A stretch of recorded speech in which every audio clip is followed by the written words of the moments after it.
a finales del siglo XVIII, prácticamente se constituyen en factorías. Factorías que pasan a ser propiedad en un inicio de una sola persona. ¿Ya? Y esa única persona, pues, pasa a ser el comerciante individual.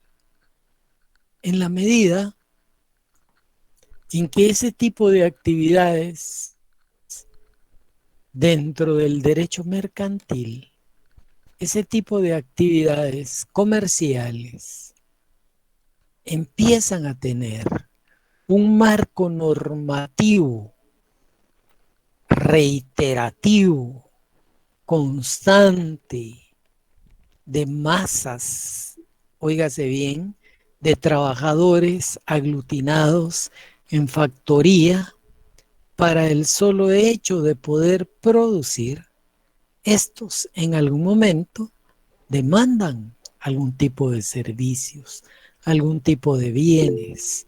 Y cuando digo servicios, me refiero prácticamente para el hecho de poder trabajar de cierto modo, de una forma adecuada, libre de humos, libre de tóxicos, libre de accidentes laborales, etcétera, etcétera.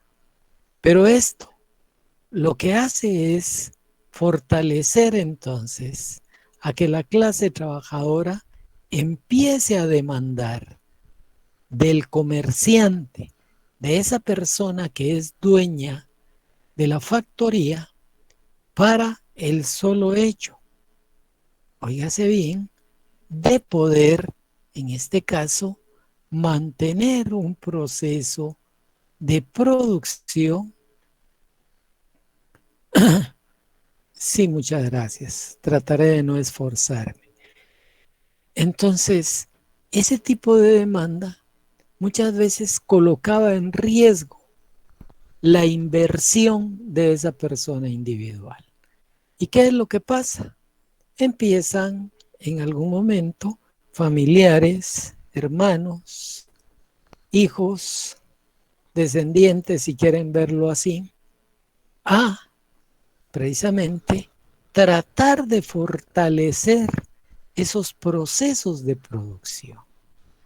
Cuando no se tenía precisamente descendencia que pudiera producir y acumular capital, empiezan entonces a recibir a terceras personas para que en algún momento aporten capital con el propósito de fortalecer ese tipo de actividad mercantil.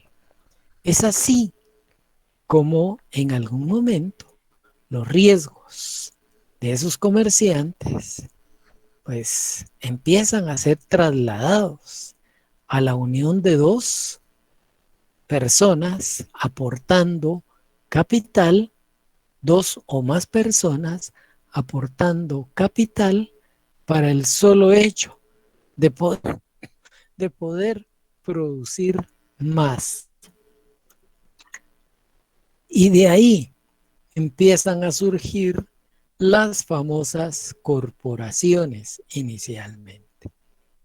La corporación, unión de dos más personas con un capital para poder producir. De esa cuenta entonces empiezan a surgir ideas de asociación. Y es ese tipo de ejercicio de derechos inicialmente civiles, ya, que nacen con esa persona individual, con la unión de dos o más personas individuales, y empieza precisamente a surgir un concepto más amplio, al cual hoy en día se le denomina sociedad mercantil. ¿Cómo podemos conceptualizar la sociedad mercantil? Previo a hacerlo, hay que tomar en consideración una de las ideas que se tienen dentro de la sociedad civil como manifestación de derecho de asociación también aparece regulada en nuestra Constitución política. En el artículo 34 de la Constitución política se reconoce ese derecho de libre asociación. Y luego se termina de integrar el artículo que nadie está obligado a asociarse ni a formar parte de grupos o asociaciones de autodefensa o similares. Solo se exceptúa el caso de la colegiación profesional. Tomen en consideración que nuestro Código de Comercio vigente, el cual data del siglo pasado, Decreto 270, no da ninguna noción de lo que es una sociedad mercantil. Ustedes pueden buscar donde quieran y no van a encontrar precisamente una definición mercantil de un concepto de sociedad. Únicamente vamos a encontrar lo referente tanto en los artículos 3 del Código de Comercio como en el artículo 10, que nos lleva a algún tipo de formas de constituir sociedad. ¿Y por qué menciono esto? Porque cuando ustedes van precisamente y abordan el artículo 3, ustedes van a encontrar que aparece la figura de comerciante social. Óigase bien, comerciantes sociales. Pero esos comerciantes sociales, cuando se refiere a ellos, únicamente establece que las sociedades organizadas bajo forma mercantil tienen la calidad de comerciantes, cualquiera que sea su objeto. Hay que tomar en consideración entonces que para el efecto, si bien es cierto, en el artículo primero tenemos y podemos auxiliarnos del Código Civil, ¿ya? ¿En cuanto a qué? En cuanto a todo aquello que se pueda utilizar supletoriamente para ir integrando normas de derecho mercantil. De esa cuenta, la sociedad pasa a ser un contrato por el que dos o más personas convienen en poner en común bienes o servicios. ¿Para qué? Para poder ejercer una actividad económica y, por supuesto, luego dividirse las ganancias. Si ustedes quieren constatar este tipo de definición, en el 1728 del Código Civil encontramos dicha definición. Óigase bien, contrato, o sea, la sociedad es un contrato por el que dos o más personas convienen en poner en común bienes o servicios para ejercer la actividad económica. Por supuesto, y luego dividirse las ganancias.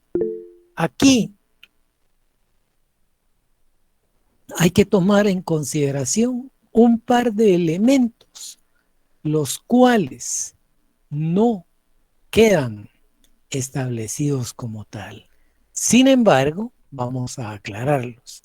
No sin antes darle la palabra ahí a quien levantaba la mano.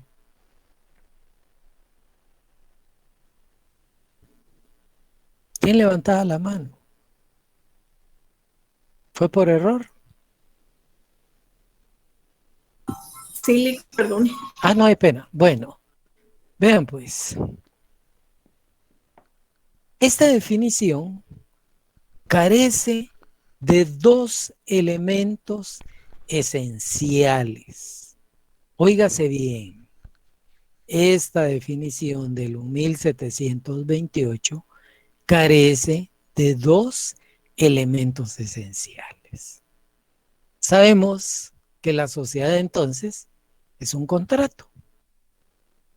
Y antes de entrar a desarrollar este 1728, vale la pena que ustedes se auxilien de su Código Civil.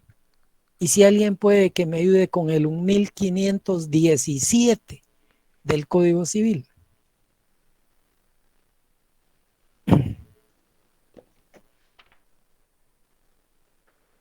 Buenas noches, Lick. 1517. Hay contrato cuando dos o más personas convienen en crear, modificar o extinguir una obligación. Muchas gracias, licenciado Esteban.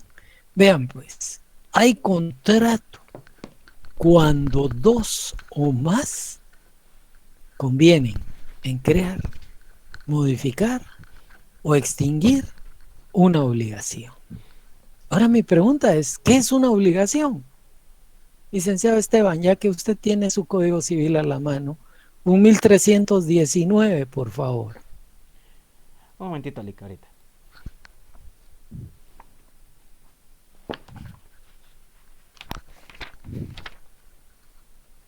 Un 1319. Toda obligación resultante de un acto o declaración de voluntad consiste en dar, hacer o no hacer alguna cosa. Muchas gracias. Vean pues cómo la primacía del 1517 que le da nacimiento a una obligación y la obligación como manifestación de un acto de dar, hacer o no hacer determinada cosa.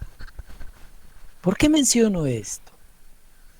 Porque alguien, si está manifestando, está dando su consentimiento. ¿Ya? Y en el momento en que da su consentimiento, en ese momento existe un acto voluntario de las partes. Óigase bien, en el momento en que da su consentimiento, existe un acto voluntario de las partes en dar. Bueno, ¿qué van a dar? Aquí tomamos nuevamente el 1728. Bueno, van a dar bienes en común, van a dar servicios, ¿verdad? Óigase bien, pueden dar, hacer o no hacer. ¿Qué van a hacer?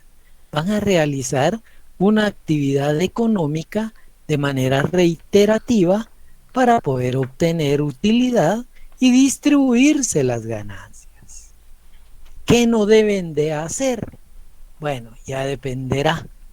Habrán cosas en que cuando uno desarrolla lo que es la negociación o cuando uno desarrolla ya una actividad de tipo mercantil y no puede, óigase bien, no debe, mejor dicho, en el momento de la negociación, porque más adelante vamos a ver, las sociedades se pueden vender, las sociedades se pueden transformar, las sociedades se pueden fusionar, ¿ya? Entonces van a haber limitaciones que por ley no se tendrían que venir y realizar como tal. ¿Cómo poder interpretar abiertamente y detener este tipo de situación? Basta con que ustedes revisen su código de comercio y cuando vayan allá por el, ¿qué sería? 655, uno va a encontrar, 600, recuerdo que es 55, y si no me disculpan, pero es increíble. La falta de oxigenación muchas veces genera que uno, pues, automáticamente olvide algunas situaciones. Pero bueno, no es justificación. Cuando ustedes van, por ejemplo, al 655, encuentran lo que es la empresa. Y la empresa pasa a ser un elemento esencial, oígase bien, de una sociedad. Pero para no irme más allá, en ese tipo de obligación, muchas veces hay prohibición. Cuando uno vende una empresa de una sociedad, hay prohibición de concurrencia. Y si ustedes me apoyan con el 663 del Código de Comercio, vamos a encontrar cómo quien enajena a esa empresa tiene una prohibición. Alguien que me ayude. Artículo 660. 663, perdón, prohibición de concurrencia. Quien enajena una empresa debe abstenerse durante los 5 años siguientes a la transmisión de iniciar una nueva que por su objeto, ubicación y demás circunstancias pueda desviar la clientela de la empresa mercantil transmitida. Lo detengo ahí. Gracias, licenciado Esteban. Vean, pues, entonces, así como alguien dentro de la obligación manifiesta su voluntad de dar bienes en común, de hacer, es decir, realizar actividades económicas con fines de lucro, pero también de no hacer, esa es una actividad de no hacer. Voy a enajenar la empresa, no debo por ley establecer una empresa en un giro de X metros durante cierto tiempo. ¿Por qué? Porque si no estoy desviando la clientela. Un ejemplo, el licenciado Esteban tiene una venta de vehículos y la ha tenido ahí por 15 años. Tiene una gran fama, buen servicio, buenos vehículos, buenos precios, muy eficiente legalmente, y de repente aparece la licenciada Jocelyn Schock y le dice: véndame su empresa. Bueno, hacen negociación. ¿Qué pasaría si el licenciado, hipotéticamente, por favor, si el licenciado Esteban va y 2 cuadras arriba vuelve a abrir un predio? Por esa fama mercantil, por ese tipo de reconocimiento de 15 años de esfuerzo y sacrificio, los clientes llegan, no lo ven, pasan 200 metros, lo ven y se empieza a desviar la clientela. Esa es una obligación de no hacer dentro de, oígase bien, un contrato como tal, un contrato. Tomando ese elemento básico entonces, en donde el contrato, un 1517, 2 o más conviene crear, poner o realizar determinada cosa o determinada obligación, y luego las obligaciones, entonces adoptamos ese 1517 y ese 1319 y los vinculamos al 1728 del Código Civil.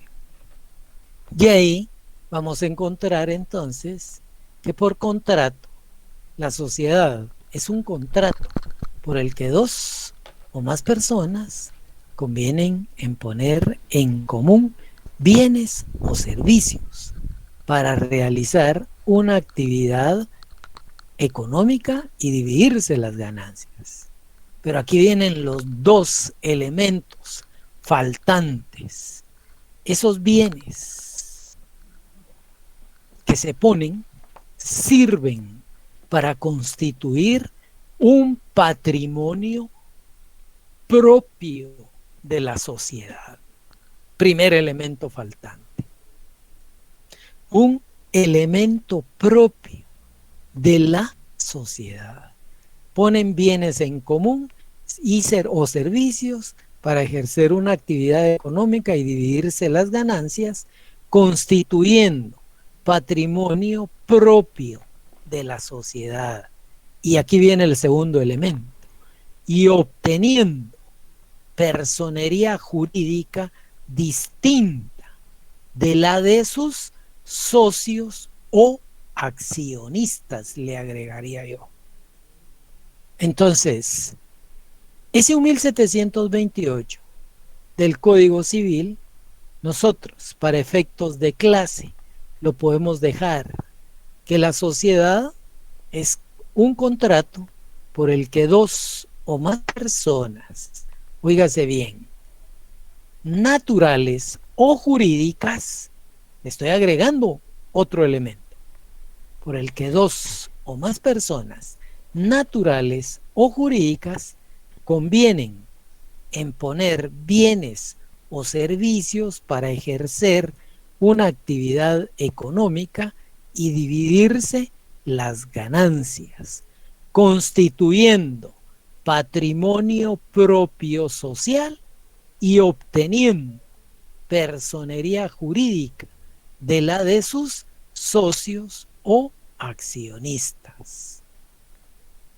Aclaro esta definición.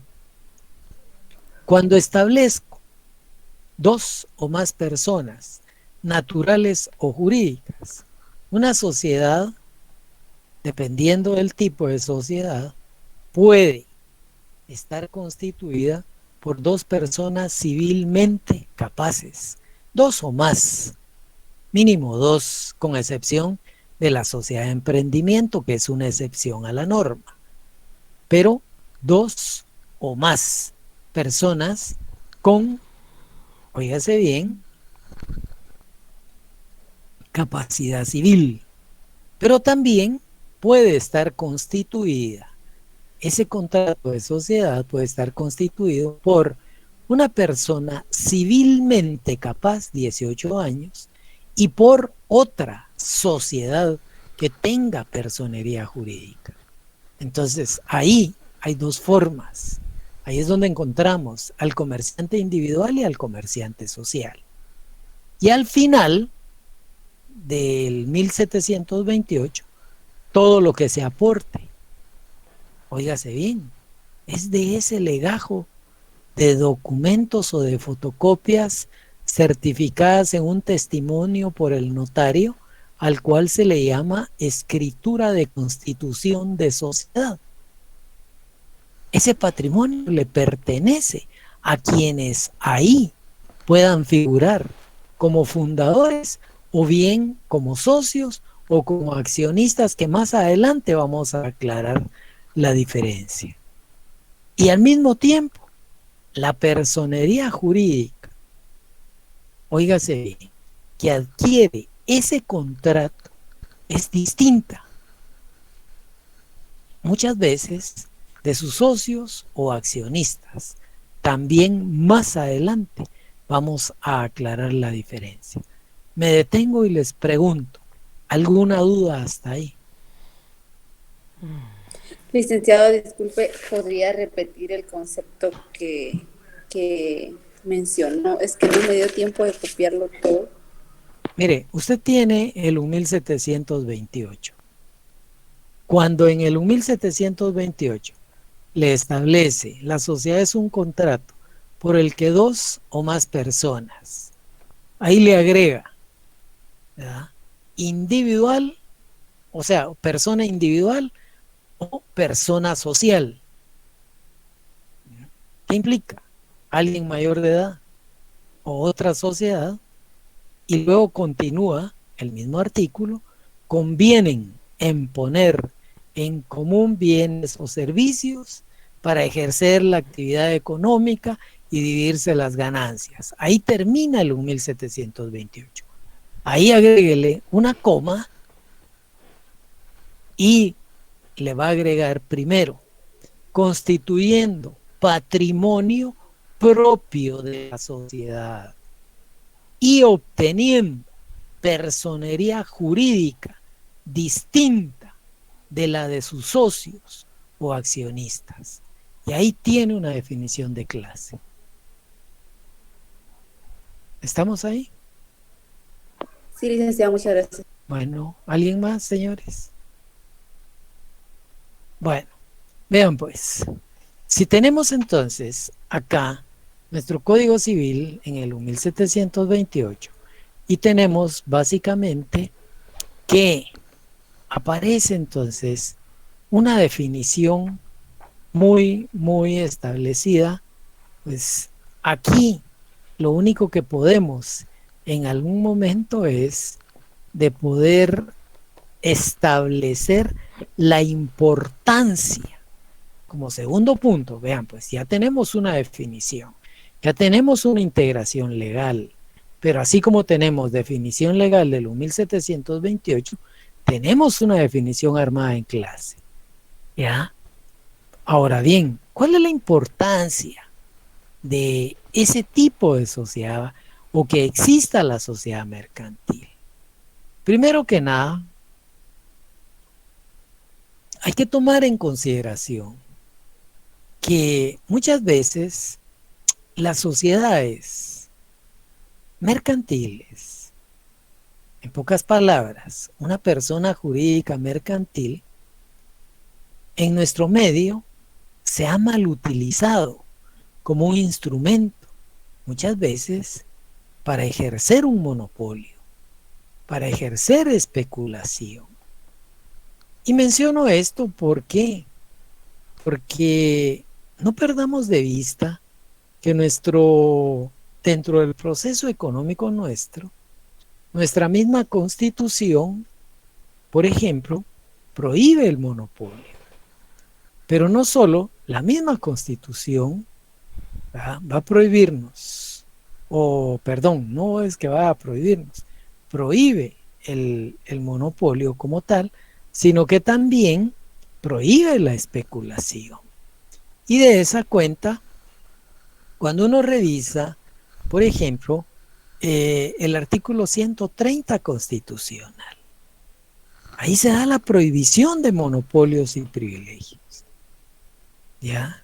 Y el Estado, por ejemplo, el Estado tiene que limitar ese funcionamiento empresarial. Ahora bien, ¿por qué menciono esto? Porque muchas veces encontramos grandes corporaciones, grandes trusts, le llaman internacionalmente, o grandes grupos que están constituidos por 10, 15, 20, 30. Solo yo recuerdo, y perdón por el yoyo, cuando fui tesorero de una multinacional controlaba 35 sociedades.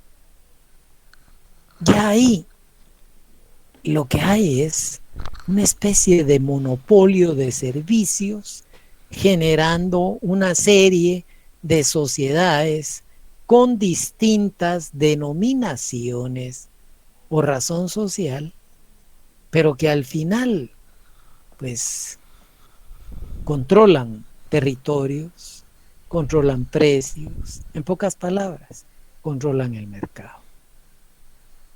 De esa cuenta, pues es de que para evitar ese tipo de delitos, empieza la doctrina, oígase bien, la doctrina a generar la importancia de poder segregar en distintas formas la sociedad. E históricamente la sociedad vino desarrollándose de tal manera que hasta hoy en día pues tenemos, según el artículo 10 del Código de Comercio, 6 formas de constituir sociedad. Yo después le voy a agregar una más, porque realmente son 7 formas de constituir sociedad. 6 atendiendo al artículo 10 del Código de Comercio y una atendiendo al decreto 34-96. Y ese artículo 34-96 se refiere a la ley del mercado de valores y mercancías. Ahí vamos a encontrar una figura de sociedad anónima de capital variable. No hay necesidad de tener que estar atado al 90, al 88, al 89 del Código de Comercio en cuanto a el capital mínimo, en cuanto a el capital autorizado, el capital por suscribir o tener que realizar lo que regula el 135 del Código de Comercio en cuanto a las asambleas extraordinarias para poder modificar la escritura de constitución. Adelante lo veremos, pero solo me anticipo para que sepan que hay una séptima forma de constituir sociedad. Entonces, esa importancia de la sociedad mercantil dentro de las economías, sobre todo liberal, o bien hoy en día neoliberal, llegan precisamente a tener gran importancia. Y esa importancia, primero que nada, es la forma en que la sociedad mercantil se va a constituir. Cómo favorece en gran escala, por ejemplo, la colaboración, que algunas personas pues puedan utilizar una sociedad como un medio económico sólido al momento del desarrollo mercantil. Esa es una de las primeras importancias, que la sociedad entonces favorece en gran escala esa colaboración de un grupo de personas que permiten que los medios económicos sean sólidos para el desarrollo de la actividad mercantil. Una segunda importancia es que actualmente las sociedades, en su mayoría, prevalece la sociedad anónima y la de responsabilidad limitada. ¿Por qué? Porque es a través de este tipo de formas de sociedad que la mayoría de inversionistas protegen el patrimonio personal de sus socios o accionistas como tal. Ya que recuérdense que se constituyen bajo una figura de persona jurídica distinta de la de ellos como tal. Aparte de ello, hay una tercera gran importancia dada a aquella actividad de prestación de servicios financieros sobre todo, ya que esto conlleva un alto riesgo. Los bancos, las aseguradoras, las reaseguradoras, las casas de bolsa, los almacenes generales de depósito. Entonces, la mayoría de este tipo de sociedades reguladas en el artículo 12 del Código de Comercio va a permitir que se constituyan bajo la figura de sociedad anónima. Esa es la forma que deben de adoptar mercantilmente, siempre que no contravenga su ley especial. ¿Cómo podemos ver esto? Si ustedes revisan el artículo 90 del Código de Comercio, ustedes van a encontrar que el capital mínimo pagado para una sociedad anónima es de 200 quetzales.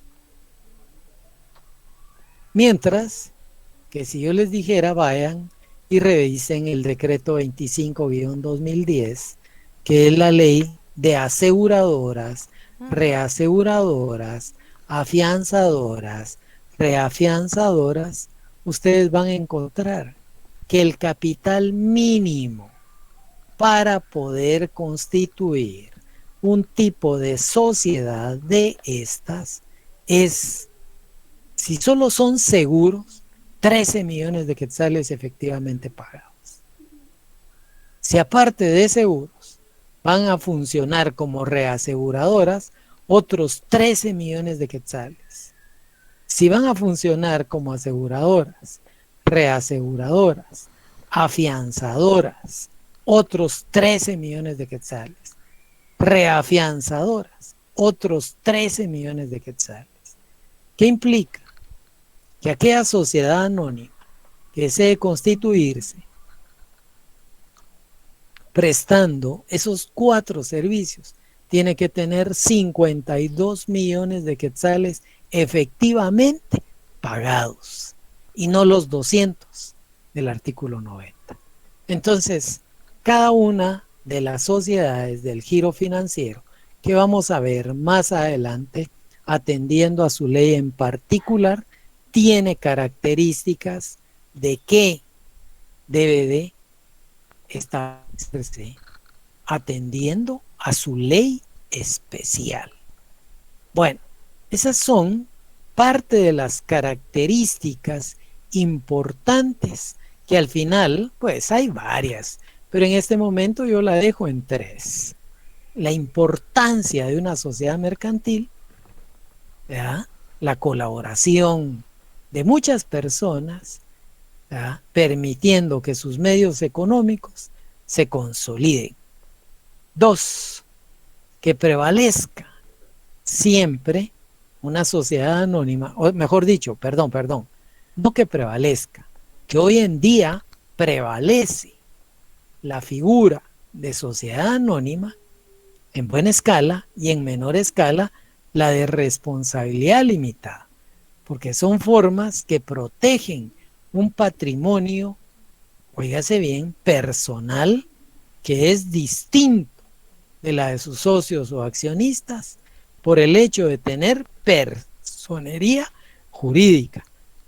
Y una tercera que tiene que ver con todas esas sociedades de giro especial reguladas en el artículo 12, ya que es el giro financiero, y que tienen ley en particular, pero que deben de adoptar la figura mercantil de sociedad anónima.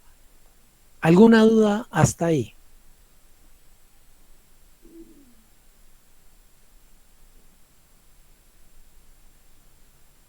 Bueno, o están cenando o no hay dudas. Gracias. Bueno, ahora bien, vamos a generar una distinción dentro de lo que es una sociedad civil y una sociedad mercantil.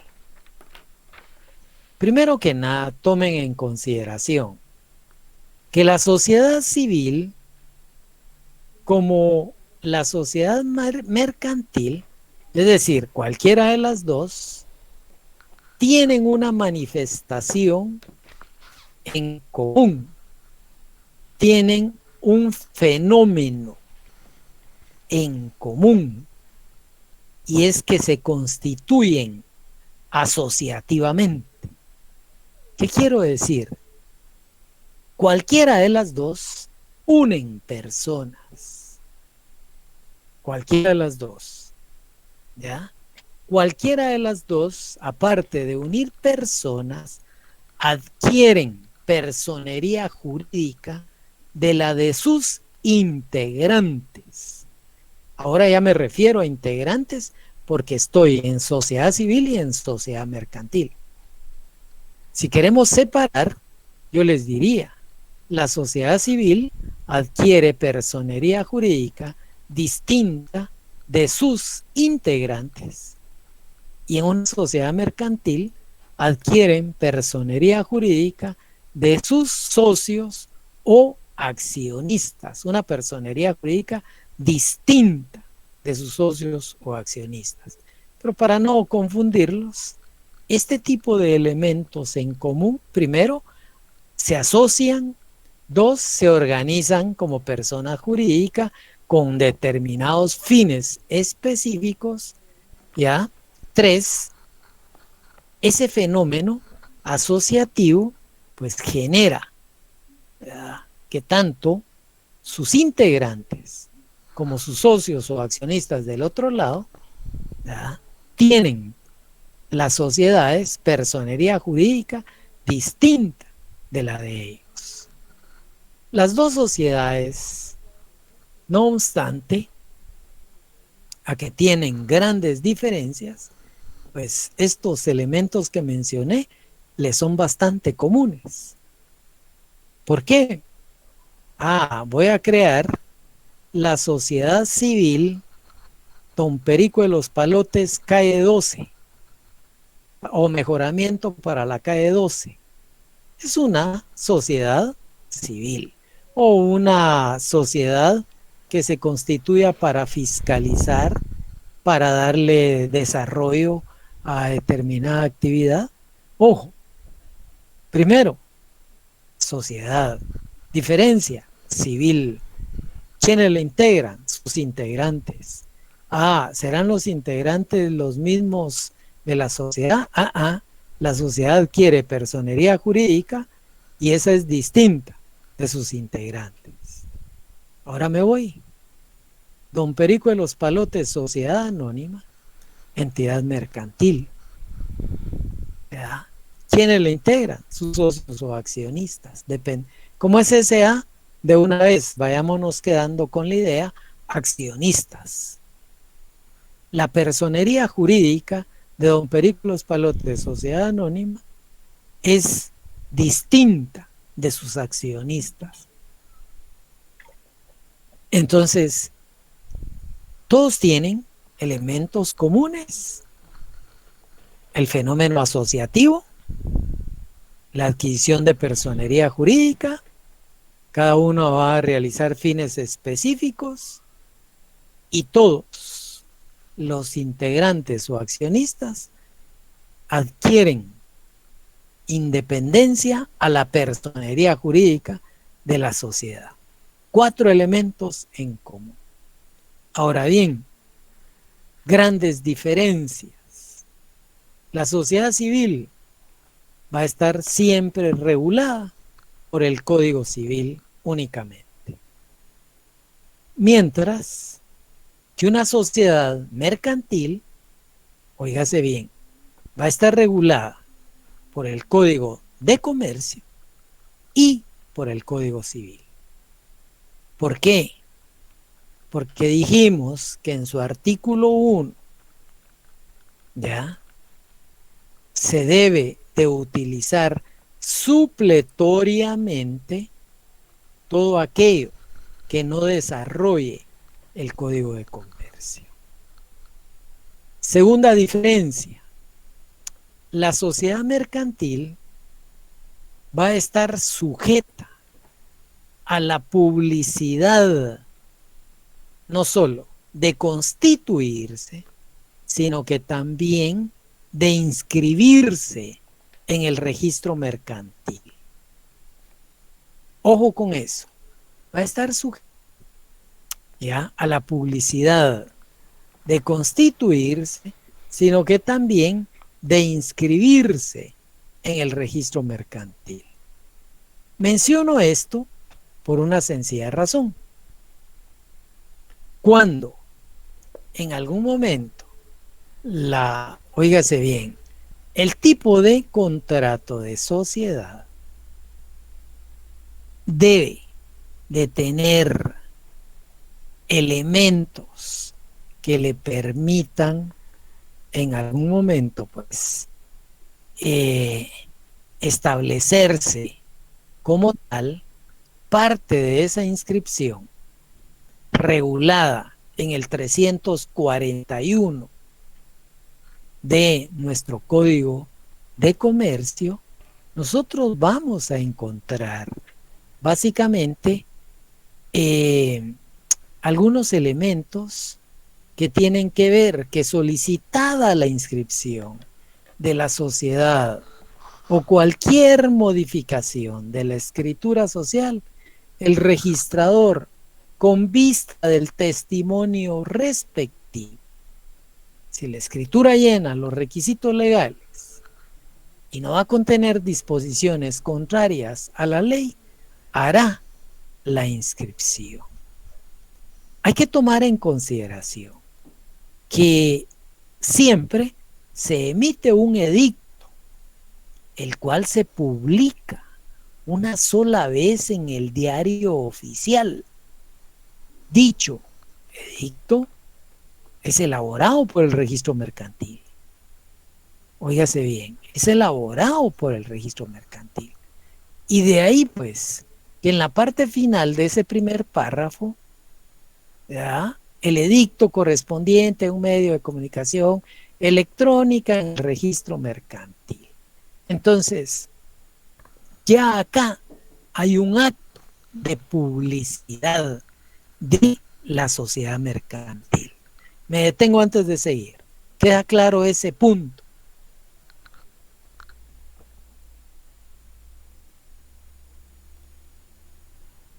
¿O estoy hablando solo? Ahí estamos, Lick, Todo sí, claro, se Lick. entiende, gracias. Por mi parte, Bueno. claro, Lick. Bueno, entonces, Estamos asimilando, licenciado. va, perfecto. Cualquier duda, por favor. Entonces, vean pues, aquí, esta segunda gran diferencia es de que en el momento en que se constituye, ¿verdad?, la sociedad mercantil, está sujeta entonces a este acto de publicidad. Y ese 341 nos obliga a que se publique precisamente dicho edicto como tal. Y si se publica el edicto, ya es un acto básicamente de publicidad, llamémosle así.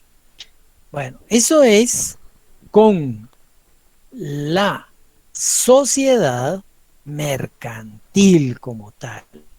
Ahora bien, ¿qué pasa con sociedades civiles? Las sociedades civiles no van al registro mercantil, sino que van al registro de personas jurídicas. El registro de personas jurídicas debe de hacer la inscripción, ¿ya?, de dicha sociedad. Y para el efecto hay que tomar en consideración, ¿ya?, que ese registro está adscrito al Ministerio de Gobernación. Ahí se inscriben las sociedades civiles como tal. Bueno, tenemos una tercera gran diferencia en cuanto a que la sociedad mercantil va a estar obligada a llevar contabilidad y para ello debe de observar lo que regula el Código de Comercio en su artículo 371. Mientras que la sociedad civil no está obligada a llevar contabilidad completa, con excepción si se tratara de una organización no gubernamental, porque hay ley de ONGs que hoy en día obligan a que se lleve contabilidad, pero las sociedades de giro civil no están obligadas a llevar contabilidad. Otro de los aspectos, podríamos mencionar que dentro de esas grandes distinciones, los representantes legales de cada sociedad ya deben de estar inscritos de las sociedades mercantiles en el registro mercantil, obviamente. Y lo de las sociedades civiles, por supuesto, ya en el registro de personas jurídicas como tal. Bueno, siendo así, podemos entonces ya aterrizar con la distinción de lo que es una sociedad civil y una sociedad mercantil. ¿Dudas?